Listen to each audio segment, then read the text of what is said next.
Pourquoi est-ce que les femmes attrayantes doivent travailler plus fort pour être prises au sérieux?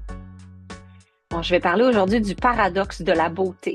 En fait, c'est une amie qui m'a inspirée pour faire ce blog.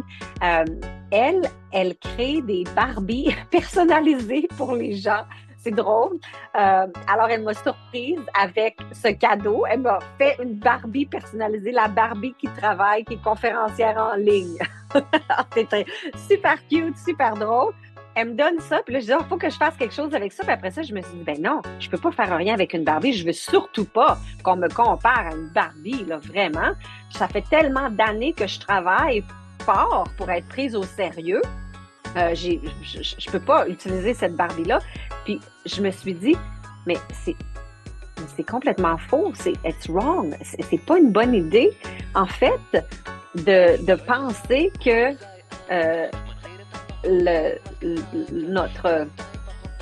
notre beauté est un problème, en fait. C'est drôle, on pense souvent que être belle, c'est un avantage, comme si c'était un laisser-passer pour réussir. Puis oui, dans certaines situations, c'est certain que ça peut aider, mais soyons honnêtes, parfois, ça complique les choses. Parce que dès que tu es perçue comme trop belle, bien là, on commence à douter de tes compétences. Si tu es une femme qui attire les regards, tu as sûrement déjà vécu ça. Tu entres dans une salle, puis même avant d'ouvrir la bouche, tu ressens le besoin de prouver que tu es là pour une raison. Ou pire, tu entends des remarques du genre, bon, mais c'est sûr, hein, elle a eu la job à cause de son look. Ça te parle? Ouais. C'est fatigant, non? Le biais de la beauté, c'est quand ton apparence joue contre toi. On a tout entendu des trucs du genre, ah, elle est bien trop belle pour être intelligente ou voyons, elle a juste eu cette opportunité-là parce que à cause de son apparence, c'est juste une belle fille. Mais là, soyons clairs, on dit jamais ça des hommes, par exemple. Hein? Il n'y a pas personne qui va regarder un homme, un gars qui est séduisant en tailleur ou en habit, puis quelqu'un qui se dit, ah ben lui, non, il est trop beau pour être brillant. Mais pour nous, les femmes, c'est comme si on devait constamment prouver qu'on est plus que notre apparence. Fait qu'il faut jouer au jeu de l'équilibre au travail. Et là, ça devient compliqué.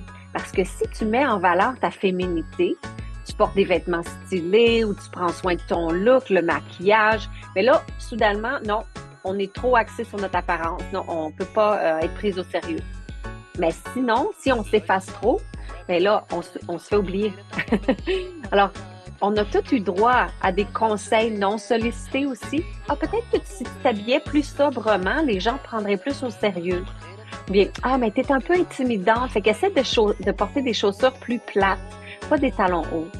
Souris plus, mais pas trop non plus. Ben là, on peut jamais gagner, hein? Alors, qu'est-ce qu'on fait avec ça? Est-ce qu'on peut arrêter de jouer le jeu? Est-ce qu'on peut arrêter de jouer selon ces règles-là?